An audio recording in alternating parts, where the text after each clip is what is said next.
Let's talk about Claudius Smith. Now, this is a name that's going to probably be popping up a lot in the near future because it might be one of the next big stand your ground cases coming out of Florida. You won't be surprised to find out. Now, just a little bit ago, Claudius Smith and his girlfriend, Angela Kemmeridge, were in their apartment and they saw a guy that was outside in the apartment complex. He was wearing a hoodie and they said he looked suspicious. His pants were sagging.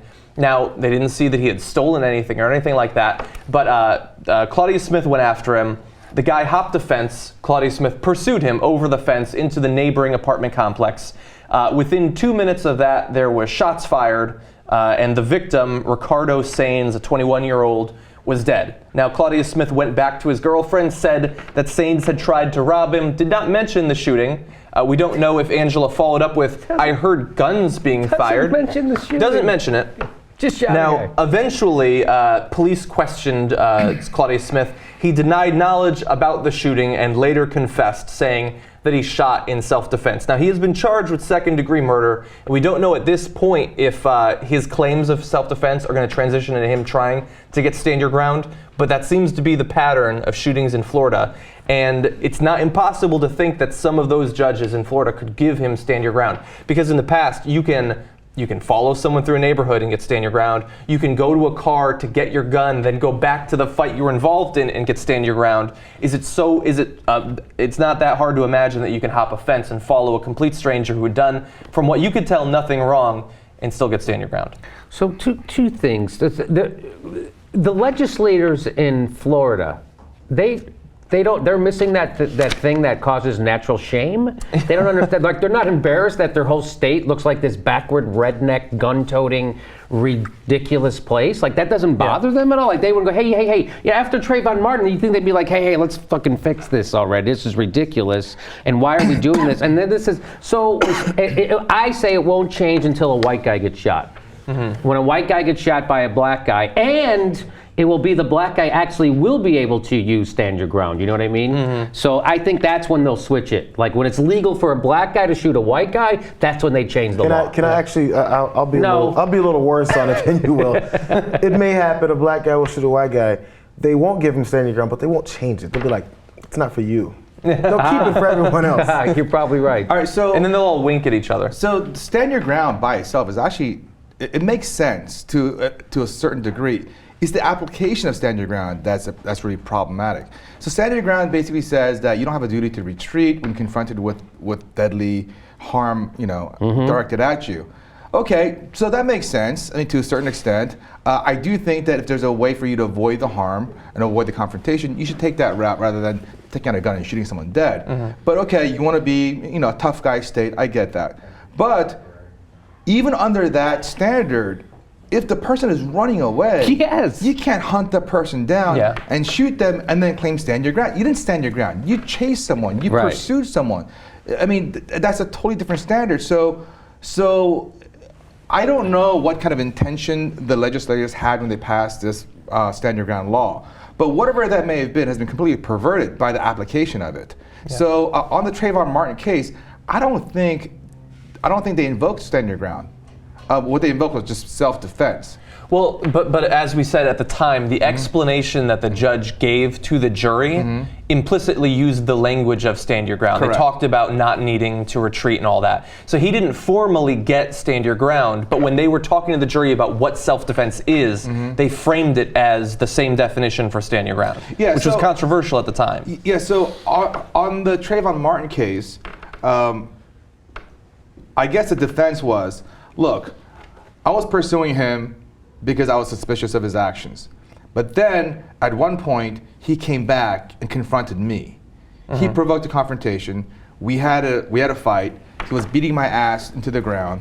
And so to defend myself, I pulled out my gun and I shot him. So that was a defense, and it worked, okay? Here, I can't imagine this working. Yeah. I mean, the guy literally chased the victim to a neighboring apartment complex and shot him dead. The difference between this and Trayvon Martin is that they've charged this guy with second-degree murder. Yes. Yeah. So that's a big difference. And so, they did it very fast. Yes, very quickly. And yeah, so far it doesn't seem like the police have done anything wrong. And it's not that you always get stand your ground in Florida. I mean, the guy in the Florida shooting just, I believe, a week ago, in the movie theater? He didn't get it. He said that popcorn was thrown in his face, so he felt like he was about to be wiped off the face of the earth. They didn't give him stand your ground for that, which is good. But I don't agree. Like, the way you framed it seemed perfectly reasonable, that stand your ground makes more sense than traditional definitions of self-defense. But I don't know that I agree. The idea that you don't have any responsibility to try to retreat would be reasonable. If you could show me a number of cases where the guy had tried to retreat and had been shot in the back or something like that.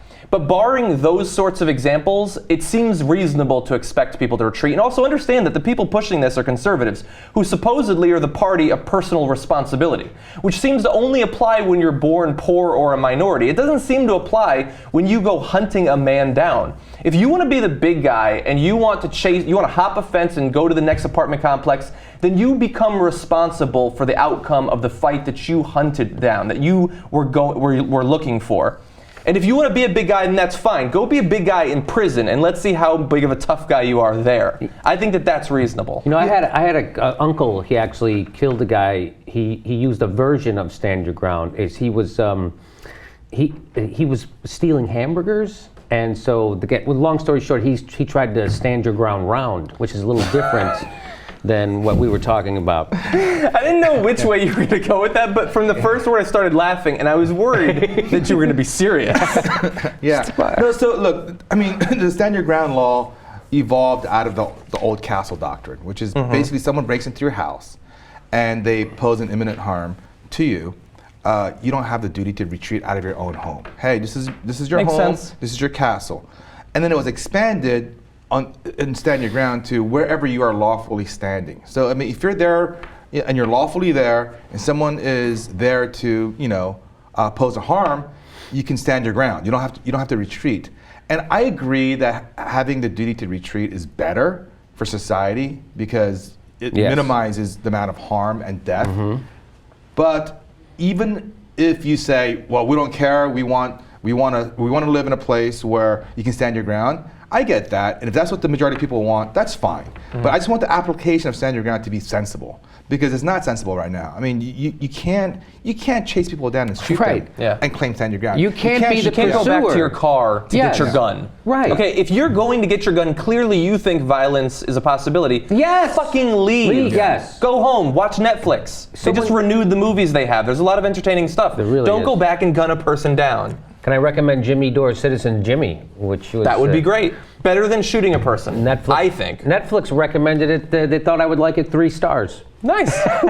They should have bumped you up. I don't think their equation is as good as they think it is. Based on my viewing habits, they thought I'd like my own special 3 stars. And one final point that I want to make, because I haven't met you, more than likely, and I haven't met your family, but because I'm a liberal, I'm somewhat empathic, I care for you and I care for your family. If somebody breaks into your house and you see them in the dark and you decide to lay waste at them with your pistol, understand that there's probably a greater chance that it's somebody who's related to you and it's mistaken identity than that it's some sort of intruder who's trying to kill your entire family. And so maybe think twice before shooting them multiple times in the chest, because it might be a relative that you kill.